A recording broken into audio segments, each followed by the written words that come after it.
Urania Blackwell, the Element Girl is back. All those time of recordings paid off. We've talked about this character a couple of times, as well as Metamorpho, so now that as of 2025, there's a new-ish version floating around, or at least a return version, it felt fitting to talk about her. Part of DC Comics' DC All-In initiative, which began in late 2024 and has continued on to 2025, time of recording, has seen a spotlight on some characters who don't always get it. Case in point, there being a Metamorpho series, although there is some horizontal marketing happening there, because Metamorpho is going to appear in the Gunn Superman film set for release in summer of 2025. There's nothing wrong with that. Brand synergy. This late 2024, continuing on to 2025, Metamorpho the Element Man series is very much a throwback to the first series from the 60s in the Silver Age. Just everything about it, the tropes, the dialogue, the slang. It's very much homaging that series by Bob Haney and Sal Trapani, and that includes having the Element Girl back in her original capacity, which was as a romantic foil for Metamorpho as well as a secret agent. She was a confident reflection, a what if. There is a temptation there for Rex Mason, Metamorpho, that he could live this life as Metamorpho and have a companion who can be sure doesn't judge him, and also more opportunities to regularly use his powers. Not that he didn't entirely have that with Sapphire, but different. Now, there was a time where it looked like the Element Girl story ended quite tragically, so in honor of the more upbeat revival, let's do a bit of a recap as to how we got here and then examine where she's at. Because for some, this may be their first encounter with the character. So let's explore Metamorpho, the Element Man, and catch up with Urania Blackwell. I'm Sasha, this is Casually Comics, and it's history time. The Element Girl first debuted in Metamorpho number 10, in the story The Sinister Snares of Stingery. Also, he's totally not the Scorpion, get that out of your head. He has a cape. The story was written by Bob Haney with art by Sal Trapani, and inks by Charles Paris. Now, Urania Blackwell has the most dramatic entrance possible, and that's interrupting Rex and Sapphire's wedding, and if she hadn't, Java was already trying to. Suddenly, I object. One moment, stop. This wedding cannot take place. Blazes. Oh, great Jasper. Java just has question marks. Everybody else already reacted. I say stop this ceremony, for I, Urania Blackwell, alias Element Girl, have need of Metamorpho. By Gadfrey, can it be an element woman? Astounding. I never saw the like. Amazing. That guy's into it. Holy blue Hannah, you've got the wrong party, baby. This is no masquerade. It's a... I know very well what it is, Rex Mason. It's a waste of time when your country, the world, have need of you. Why, you hussy, are you telling my fiance he can't marry me? I'll yank that phony wig off you and ah! You see, dearie, unlike some others, my hair is all mine and a beautiful natural shade of bromine. It's true, she is an Element Girl. Fantastic. I like how Rex just isn't saying anything. Maybe if he says nothing, then they won't turn on him. That's his standard approach. Sometimes he has to physically separate those two. Now, as for why she's not going by Element Woman, even later on, there is an Element Woman, but she's from the New 52 era and someone different. Also, again, this is homaging the original series a lot, so it makes sense that they've gone with a variation on the original name. We then verbally get her backstory of how she went and transformed herself for her country so that she could go and complete this mission. Urania got her powers the same way Metamorpho did, exposed to the same chemicals in the same pyramid, and forged by Ra. And Rex is really impressed by someone who would do that to themselves voluntarily. So Urania Blackwell is a secret agent sworn to defeat Cyclops and Stingery. She also pulls a what are you, chicken? You gonna let a girl do all the work? And so then he has to leave his own wedding. Also, he learns all the way that there's much more going on there, like that Stingery is Urania's ex and also her fiance. What? Urania, you've become an elemental freak too, but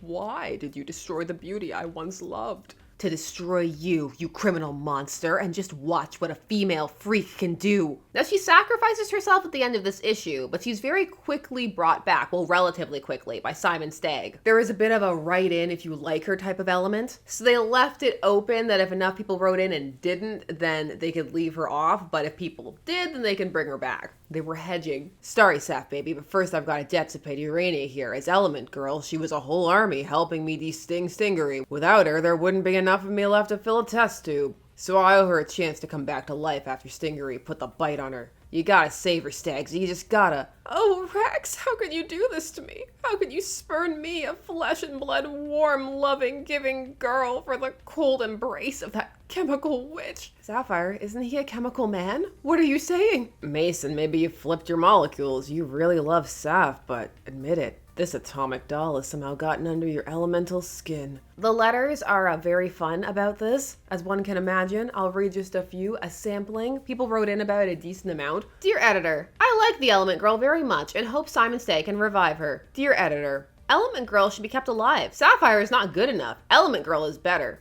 Dear Editor, the Element Girl is a real kook. Get rid of her. Sapphire is much nicer. Dear Editor, get Element Girl out immediately. She is uglier than Metamorpho. Now, she came back in issue 13 and was a regular for the rest of the book's run, which was until issue 17 when it was canceled. During her time there, she was fairly confident in her appearance and embraced her powers. And then she would also regularly fight with Sapphire, Betty, and Veronica style. The word hussy was thrown around a fair bit. Now, the tone of the book did shift slightly before it was canceled. In issues 16 and 17, there was an overarching plot that was introduced involving Egypt and reincarnation and different element men, and Sapphire got married to somebody else. And issue 17, there was also a question as to whether Rex had murdered him. He didn't. And actually looked for a bit like the go-to pairing was going to be Element Man and Element Girl. But when Metamorpho came back years later, a lot of the continuity from those issues 16 and 17 was ignored. Now, Element Girl herself didn't resurface until decades later. The more relevant of the two appearances in terms of this 2024 outing was in Wednesday Comics, from the issues 4 to 12. Those stories were written by Neil Gaiman with art by Michael Allred. I know there's a lot happening with that author-wise, especially time of recording, but that is not what this video is about. Wednesday Comics was a very interesting outing overall. It was a weekly anthology book that contained several short stories by different creative teams. It was 15 pages per issue, and it was meant to be similar to a Sunday newspaper format. So you get to see these little blurbs and different creators' styles. What we need for our purposes in terms of what's referenced for the later series is that this is the last time that Urania saw Metamorpho during this diamond heist outing, and that she's still a secret agent, although some of who she's working for and the like, those details are going to be changed. Now, while that series is trying to be funny, it does have a darker tone. Not to the level of the Sandman issue that Gaiman wrote for her, issue 20, where she was miserable and couldn't do any cases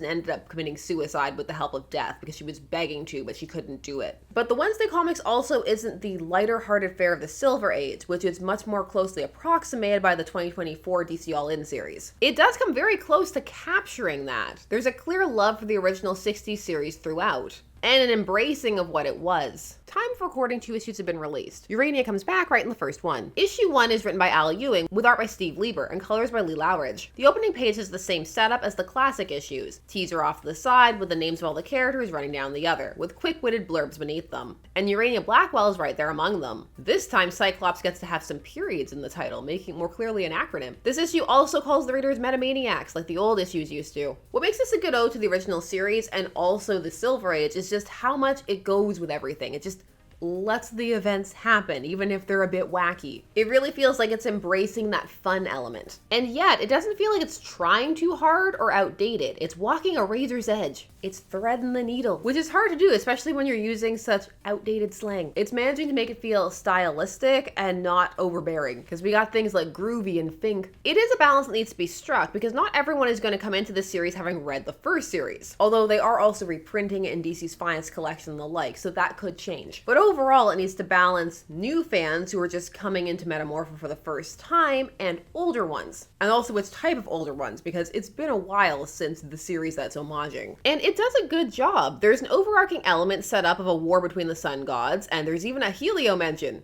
From there, it throws you into the main story, which also partially establishes the tone. You get that through the narration boxes, that's kind of tongue-in-cheek, playing a little bit. What is Jump City? Merely the grooviest town on this crazy marble we call Earth? Where is Jump City? It's where dreams are built and hearts are broken. When is Jump City? It's the future, and it's now, baby, now. Who is Jump City? It's you and me and all of us. How is Jump City? Just swell, thanks for asking. Why is Jump City the home of the new Stagg Industries HQ? Because it's tomorrow's city, today. And Simon Stagg, billionaire industrialist and all-around fink, is always one jump ahead. Just like his many enemies, who are climbing up the building, Batman 66 style. But is this mystery intruder after all Staggsy? Or someone else? Hey, Jump City, seemingly making its main DC continuity debut. Maybe the Titans will show up at some point. This villain is Mr. 3, who at first looks like he's doing a great ink impression on the first few panels, but it's also because he's an elemental with abilities as well. Some of the things they're playing with are ideas that were starting to be hinted at in issues 16 and 17, where the tone of the series originally changed. The idea that Metamorpho had this grander purpose. So it's managing to take some of those elements, but keep it more fun. And also because everything's coming together at the start for this one, it doesn't feel like a pivot. Now Element Girl, or Gal, appears when Metamorpho's chasing down Mr. 3, who is escaping the Stagg HQ.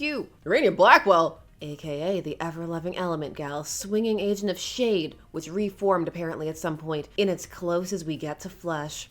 How have you been, good looking? I haven't laid my cobalt blues on you since the Doomsday Diamond affair. This ain't the time for sweet talk, e.g. For one thing, I happen to be a one-woman Element Man, as in Sapphire Stagg.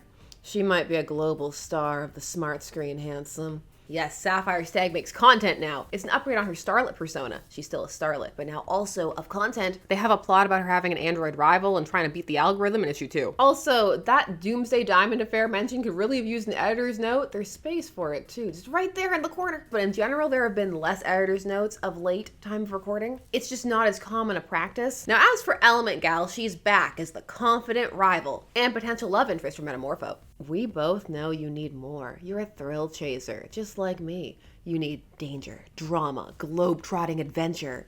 Why settle for a star when you could have the whole wide world? Now, while the story is keeping to much of past continuity, it also plays it a bit looser or makes changes here or there. But the point is that it's clearly aware of and fond of it, and it's having a lot of fun with it. Admittedly, the story does play a bit better with some prior knowledge, but the issue itself does explain all you need to know, like what's the Orb of Ra? Urania, as mentioned, is much more her classic self than the way she was depicted in Sandman number 20 in 1990. That just doesn't seem to be in play. As for the first couple of issues, that could change. There was also another brief outing after that, which was at the end of the Changing Girl number 4 in a story written by Mags Visaggio, which is a bit of an odd blip in Element Girl history, as it's not quite clear if it's retconning the events of Sandman 20 or something else entirely. In it, Element Girl has fabricated a family for herself in the desert, but can't maintain it. It's a story that exists in the Element Girl lexicon, just like how there's a page about her at the end of Doomsday Clock number 5. Of all the post-Flashpoint Rebirth outings, this DC All-In entry is the most fun, time of recording. I will say that forever, because you never know. I'm also going to say that for what's in play. So far, this is a real love letter to the Silver Age series, and manages to capture the essence and spirit of it while not entirely replicating it, even if it has many homages. It's not a one-to-one, and it could never be. There are just too many differences in not only social mores, but how comics are made in between the Silver Age and the 2020s. But the energy matches, and there are lots of little details that add to that.